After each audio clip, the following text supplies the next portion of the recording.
ವಿದ್ಯಾರ್ಥಿಗಳೇ, ಇಲ್ಲೇ ಇಲ್ಲೇ ಕೆಲವೊಂದು ನಿಯಮಗಳನ್ನು ನೀವು ತಿಳ್ಕೋಬೇಕು. ಇಲ್ಲಿ ಶುದ್ಧವಾದಂಥ ಅವಿಭಾಜ್ಯ ಅಪವರ್ತನಗಳು ಇಲ್ಲ. ಇದನ್ನು ಹೆಂಗೆ ಮಾಡಬೇಕು? ಭಾಳ ಹುಷಾರೇ, ಭಾಳ ಟ್ರಿಕ್ಸ್ಗಳು ಇರ್ತಾವ, ನೀವು ತಿಳ್ಕೋಬೇಕು. ಆಮೇಲೆ ಇವುಗಳನ್ನು ಲಸ ತೆಗೆದು ಮಾಡೋದರಿಂದನೂ ಬರ್ತದೆ. ನಾನು ಎರಡೂ ರೀತಿಯಿಂದ ತೋರಿಸ್ತಿರ್ತಾನೆ. ಇದರಲ್ಲಿ ಏನಾಗಿಬಿಟ್ಟದ, ಇವು 4 ಉತ್ತರದೊಳಗೆ ಒಂದು ಲಸ ಇರ್ತದೆ. ಆದ್ರೆ ಇವು ಏನು ಆಗಿಬಿಟ್ಟದ, ಅವಿಭಾಜ್ಯ ಭಾಜ್ಯ ಅಂಕಿಗಳನ್ನೆಲ್ಲ ಕೂಡಿಸಿಬಿಟ್ಟಾನ, ಎಲ್ಲ ಕೂಡ್ಸ್ಯಾನ. ಅದರಿಂದ ನಾವು ಹೆಂಗೆ ಕಂಡುಹಿಡಿಬೇಕು? ಅವಿಭಾಜ್ಯ ಅಪವರ್ತನಗಳು ಇರಬೇಕು, ಅವುಗಳ ಗುಣಲಬ್ಧ ಲಸ ಆಗಿರಬೇಕು. ಏನು? ಅವಿಭಾಜ್ಯ ಅಪವರ್ತನಗಳ ಗುಣಲಬ್ಧವು ಲಸ ಆಗಿರ್ಬೇಕು. ಲಸ ಹೆಂಗೆ ಕಂಡು ಹಿಡಿಬೇಕಪ್ಪ ಅಂದ್ರೆ ಇಲ್ಲಿ ನೋಡ್ರಿ, ಅತಿ ಸರಳ ಇದು ಈಸಿ ಟ್ರಿಕ್ಸ್ ನಾ ತೋರಿಸ್ತೀನೋ. ಇದರಲ್ಲಿ ಅತಿ ದೊಡ್ಡ ಅಂಕಿ ಯಾವುದು? 15, 20, 30 ದೊಡ್ಡ ಅಂಕಿ ಯಾವುದು? 30. ಇಲ್ಲಿ 30 ಇಟ್ಕೋರಿ. ಆಮೇಲೆ ಇನ್ನೊಂದು ರೀತಿ ಪ್ರಕಾರನೂ ಗಣಿತ ತೋರಿಸ್ತಾನ. ಅತಿ ದೊಡ್ಡ ಅಂಕಿ ಇಟ್ಕೊಂಡು ಬಿಡ್ರಿ, ಅದು ಭಾಳ ಇಂಪಾರ್ಟೆಂಟ್. ಆಮೇಲೆ ಏನವ, ಆ 3 ಅಂಕೆಗಳನ್ನು ಇದರ ಮುಂದೆ ಇಟ್ಕೊಂಡು ಬಿಡ್ರಿ. 15, 20, ಈ 30 3 ಅಂಕೆಗಳ ಲಸ ನಿಮ್ಗೆ ಬೇಕಾಗ್ಯದ. ದೊಡ್ಡ ಅಂಕಿ ಇದ್ರೆ 30 ಅದ. 30ರ ಮಗ್ಗಿ ಬರೀರಿ. 31 30, ಇದರಲ್ಲೇ ಹೋತು, ಇದರಲ್ಲೇ ಹೋತು, ಇದರಲ್ಲೇ ಹೋಗಲಿಲ್ಲ. 32 60 ನೋಡ್ರಿ, ಮಗ್ಗಿ ಬರೀರಿ. ಇದರಲ್ಲೇನು ಹೋತು, ಇದರಲ್ಲೇನು ಹೋತು, ಇದರಲ್ಲೇ ಹೋತು, ಇದರದೇ ಲಸ. ಈ 60 ಈ ಅಂಕೆಗಳ ಗುಣಲಬ್ಧ ಯಾವ್ದು 60 ಆಗ್ತದೆ ಅದೇ ಲಸ. ನೋಡ್ರಿ, 2 2 4, 4 3 12, 12 5 60. ಉತ್ತರ ಸಂಖ್ಯೆ ಎ. ನೋಡಿ, ಯಾವುದು? 2 ಗುಂಡ್ಲೆ 2 ಗುಂಡ್ಲೆ 3 ಗುಂಡ್ಲೆ 5. ಇದೇ ಉತ್ತರ. ಅದು ಸುಮ್ಮನೆ ಲಸ ತಕ್ಕೋತ್ ಕೂಡುದಕ್ಕಿಂತಲೇ ಇದು ಬಾಯಿದಿಂದ ತೆಗಿಬೇಕು ನೀವು. ಆಮೇಲೆ ಇದು ಅವಿಭಾಜ್ಯ ಅಪವರ್ತನದ, ಇದು ಅವಿಭಾಜ್ಯ ಅಪವರ್ತನ. ಇದು ನೋಡ್ರಿ, ಇದು ಶುದ್ಧ ಅವಿಭಾಜ್ಯ ಅಪವರ್ತನದ. ಇದರಾಗ ಭಾಜ್ಯ ಅಪವರ್ತನದ. ಆಮೇಲೆ ಇದ್ರಾಗ ಏನದ, ಇಲ್ಲಿ ಒಂದದ, ಆಮೇಲೆ ಇಲ್ಲಿ ಶುದ್ಧದ. ಇವು ಎರಡರೊಳಗೆ ಒಂದಾಗ್ತದ ಉತ್ತರ.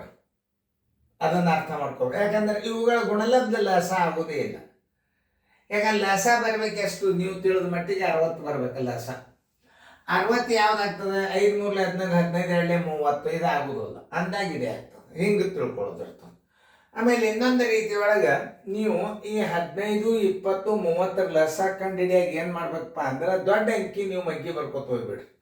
ಪ್ರತಿ ಒಂದು ಸಲ ಚೆಕ್ ಮಾಡ್ಕೋತ ಹೋಗ್ರಿ. ಅದು 31 30, ಆಮೇಲೆ ಇದರಲ್ಲೇ ಹೋತು, ಇದರಲ್ಲೇ ಹೋತು. 32 60, ಇದರಲ್ಲೇನು ಹೋತು, ಇದರಲ್ಲೇನು ಹೋತು, ಇದರಲ್ಲೇನು ಹೋತು. 60 ಮಾತ್ರ ಏನಾಯ್ತು? ಲಸ ಬಂತೆ. ಈ ಲಸ ಯಾವ ಅಂಕೆಗಳ ಗುಣಲಬ್ಧ ಲಸ ಆಗ್ತದೆ ನೋಡ್ರಿ? 2 2 4, 4 3 12, 12 5 60. ಏನೇ ಉತ್ತರ ಆಗ್ತದೆ ಅಂತ ತಿಳ್ಕೊಂಡು ಹಾಕಿ ಬಿಡ್ರಿ. ನೋಡ್ರಿ ಎಷ್ಟು ಸರಳ. ಹೆಂಗೆ ಹೆಂಗೆ ಕಂಡು ಹಿಡಿಬೇಕು ಅನ್ನೋದು ಹೇಳಿದ್ ನಾನು. ಎ ಉತ್ತರ ಆಗ್ತದ. ಆಮೇಲೆ ಇನ್ನೊಂದು ಉತ್ತರ ಆಯ್ತು ಇನ್ನೊಂದು ರೀತಿ ಒಳಗೆ. 15, 20, 30 ಲಸ ಹಿಂಗೆ ತೆಗೆದು ಮಾಡಿದ್ರು ಕರೆಕ್ಟಾಗಿ ಮಾಡಿದರೆ ಬರ್ತದ. ಕರೆಕ್ಟಾಗಿ ಮಾಡಿದರೆ ಬರ್ತದ ಅಂದ್ರೆ ಏನಿದ್ರ ಅರ್ಥ ಮಾಡ್ಕೊರಿ. ಮೊದಲ 2ರಲ್ಲೇನೆ ಹೊಡಿಬೇಕು ಹೋಗ್ತಿದ್ರ. ಆಮೇಲೆ 3ರಲ್ಲೇ ಹೊಡಿದು, ಆಮೇಲೆ 5ರಲ್ಲೇ ಹೊಡಿದು, ಆಮೇಲೆ 2ರಲ್ಲೇ ಹೊಡಿದು. ಎಷ್ಟೋ ಲಸಗಳನ್ನು ತಿಳಿಸ್ಬಾರ್ದು ನಾವು.